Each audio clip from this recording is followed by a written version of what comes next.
Flamingo text book से लिया गया ये पहला चैप्टर द लास्ट लेसन, जो कि अल्फोंस डॉटेट ने लिखा है। इसमें हमें समझ में आया है कि वॉर तो होते हैं और वॉर का इम्पैक्ट जो है वो वर्ल्ड अपने कंट्रीज़ में भी होता है, वर्ल्ड में भी होता है। डेफिनेटली इकोनॉमिकल कंडीशंस भी आपकी पुअर होती है, डिस्ट्रक्शंस भी बहुत ज़्यादा होते हैं। लेकिन राइटर ने जिस बात को फोकस किया है, उन्होंने बताया है कि इसका असर स्कूल में भी किस तरीके से होता है, यानी आम व्यक्ति की ज़िंदगी में विद्यालय यानी कि स्कूल भी एक इम्पॉर्टेंट रोल रखता है। तो उनकी लाइफ का जो इम्पॉर्टेंट पार्ट है यानी स्कूल, वहाँ पे भी वॉर का क्या असर होता है। तो राइटर ने इसको बहुत अच्छी तरीके से एक्सप्रेस करने की कोशिश की है। तो इस चैप्टर की शुरुआत में हमने देखा है कि हमारे पास में कुछ मेन कैरेक्टर्स हैं। तो पहला कैरेक्टर आपका ले सकते हो आप फ्रेंच, और दूसरा कैरेक्टर है एम हैमल। फ्रेंच एक स्टूडेंट है और एम हैमल एक टीचर है। M Hamel classes and Lorraine में करीब 40 साल से यहाँ पे सर्विस कर रहे हैं और अपनी स्कूल को रन कर रहे हैं। और वो स्कूल का जो बिल्डिंग है उन्होंने उसको बहुत अच्छे तरीके से मेंटेन करके रखा है।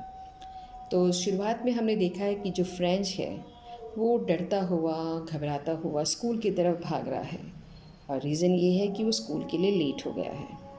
अब वो स्कूल में लेट हो गया है, साथ ही साथ आज उसको वहाँ पे अपना एक लेसन जो पढ़ के आना था उसको भी उसको याद करना था, तो उसको भी उसको सुनाना है। उस चीज़ का भी उसको डर है। लेकिन कोई नई बात नहीं है कि जो फ्रेंच है वो स्कूल देर से पहुँचता है। वो कई बार देर से गया है और बहुत ही अच्छी तरीके से वो क्लास के अंदर एंटर हो जाता है। लेकिन कई बार वो स्कूल भी नहीं आता, और स्कूल ना आना या स्कूल लेट आना, इसके पीछे दो रीज़न है।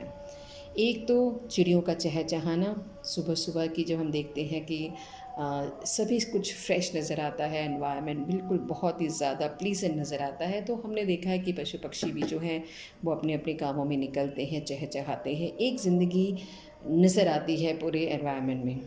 और दूसरा पर्शियन सोल्जर्स वहाँ पे जो ड्रिलिंग करते हैं, अपनी प्रैक्टिसेस करते हैं, उनको देखना, ये दो चीज़ें उनको बहुत ज़्यादा पसंद आती हैं। अब वो जब जा रहा है तो रास्ते में शहर का एक टाउन हॉल आता है, और उस टाउन हॉल के बाहर एक छोटा सा बुलेटिन बोर्ड है। अब ये बुलेटिन बोर्ड जो है ये हमेशा एक बैड न्यूज़ के लिए ही हमेशा जाना जाता है, और दूसरा कभी कोई ऑफिशियल कोई नोटिस हो तो वो भी इसमें छपता है। लेकिन वो ये परेशान है कि आखिर यहाँ पे इतने, तो उसने देखा कि वहाँ बहुत सारे लोग खड़े हैं। तो उसने सोचा जाने आज कौन सी खबर यहाँ पे छपी है।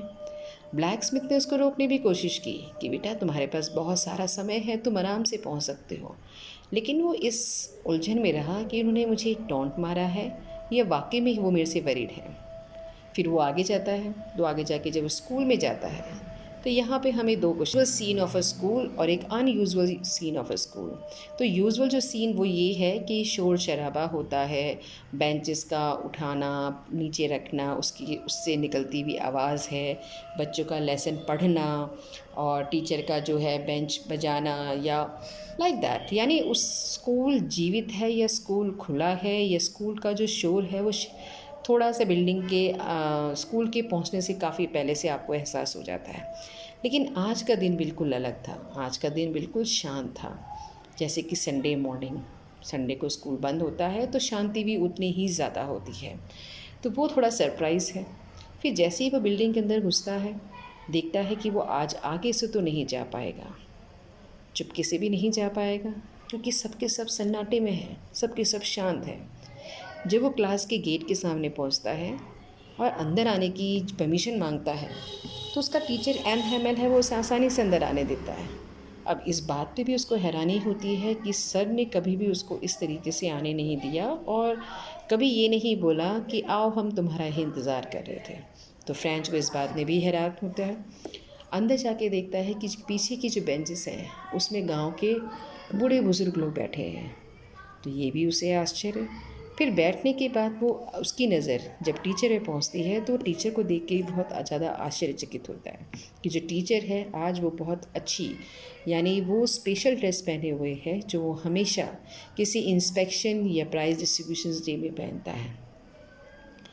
ये तीनों चीज़ें उसको बहुत ज़्यादा अमेज़ करती है, यानी वो बहुत ज़्यादा कन्फ्यूज़ हो जाता है। थोड़ी देर बाद एम हैमल अपना लेक्चर शुरू करते हैं। अपने लेक्चर में वो बताते हैं कि जैसे आप सबको पता है कि जो जर्मन है उन्होंने फ्रांस पे अटैक कर लिया है और उसके दो जो छोटे छोटे सिटीज़ हैं, दो जो छोटे छोटे शहर हैं, उनको अपने कब्ज़े में ले लिया है। तो अब कल से यहाँ पे जर्मन टीचर जो है वो पढ़ाने के लिए आएगा। अब जो फ्रेंच है उसको अचानक झटका लगता है, वो बहुत ज़्यादा घबरा जाता है। फिर उसको एहसास होता है कि अच्छा, बुलेटिन बोर्ड के सामने भीड़ इसीलिए खड़ी थी, यही बैड न्यूज़ वहाँ पे छपी थी। फिर वो अपने टीचर को देखता है।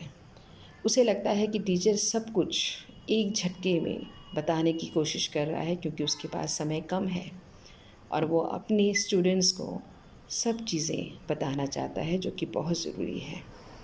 जो टीचर ने यानी एम हैमल ने जितनी बातों का यहाँ पे जिक्र किया है, उसको अगर हम बारीकी से देखें तो पहला उन्होंने जिक्र किया है कि बच्चों, तुम्हें अगर आज कुछ याद नहीं है तो उसके पीछे सिर्फ तुम्हारी वजह नहीं है, तुम ही एक वजह नहीं हो।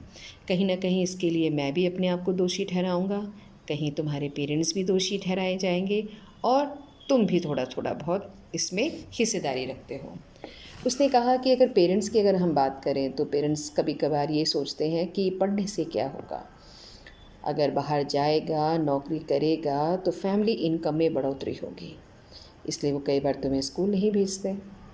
फिर उन्होंने अपने आप को भी ब्लेम करते हुए ये कहा कि कई बार मैंने भी अपने आप को समय देने के लिए या फ़िशिंग में जाने के लिए या तुम्हें गार्डन में पानी डालने के लिए कई बार मैंने तुम्हें इंसिस्ट किया, तो मैं भी इसके लिए दोष। फिर उन्होंने बच्चों को भी कहा कि कई बार आप हर बार यही सोचते हैं कि अभी बहुत समय है, पढ़ लेंगे, लेकिन वो समय कब निकल जाता है पता नहीं चलता। तो टीचर ने बहुत तरीके से ये सारी बातें उनको समझाई। उसने बच्चे से सवाल भी पूछे। बच्चे ने पहले तो बता पाया, लेकिन आखिरकार वो चुप हो गया। तो एम हैमल ने इसका ज़िम्मेदार सबको ठहराया। आगे चल के उन्होंने कहा कि ये जो भाषा है जिसके माध्यम से हम एक दूसरे को समझ पाते हैं, अगर इस पे आपका कंट्रोल है तो आपके पास में किसी भी प्रकार की कमी, किसी प्रकार का भी एक आपको अलग सा कुछ फ़ील नहीं होगा। जैसे कि सपोज़ अगर आपको किसी ने प्रिज़न में डाल दिया, तो जो भाषा है वो आपके लिए उस प्रिज़न के ताले की चाबी है। एक्चुअली में यहाँ पे जो टीचर है वो ये समझाने की कोशिश कर रहा है कि if you are having a command over your language, then there will be a unity. It means you all used to relate with one language, and that is shows your unity, and unity provides you strength, and strength definitely never leave you in a slavery for a long time. फिर और अपने teacher ने बच्चों को या जो लोग वहाँ पे बैठे हैं उन सबको कुछ लिखने के लिए दिया और कुछ ड्रिल भी कराया, क्योंकि ये आखिरी वक्त था अपनी भाषा को बोलने और अपनी भाषा को लिखने का। तो जो फ्रेंच है वो कहता है कि उस दिन मुझे बहुत सारा बुरा लगा उस व्यक्ति पे जो हमें बहुत कुछ एक झटके में देने की कोशिश कर रहा है। 40 साल उन्होंने यहाँ स्कूल में लगाए। अभी नज़र आ रहा है कि उन्होंने जो पेड़ पौधे भी लगाए हैं, जो बेल लगाई है, वो छत तक पहुँच गई है। फर्नीचर्स काफ़ी हद तक घिस गए हैं। बड़े बुज़ुर्ग जो कि पीछे बैठे हैं वो रोते रोते उन शब्दों को बोल रहे हैं जिन्हें आज के बाद शायद वो नहीं बोल पाएंगे। और उन्हें वो आदमी भी बहुत ज़्यादा गमगीन नज़र आ रहा है, क्योंकि वो अपनी आँखों में इस पूरी क्लास का मुआयना कर रहा है, उसको देख रहा है, क्योंकि वो फिर वापस इस चीज़ को नहीं देख पाएगा। फिर आखिर में बेल बजती है और जो टीचर है वो लिखता है लॉन्ग लिव फ्रांस और क्लास को डिसमिस करता है। ये चैप्टर बहुत ही एक रिमार्केबल आपको मैसेज दे रहा है that we never ever ashamed of our language. It is a pride. तो You should have a command over your language. You should feel very proud on speaking your language.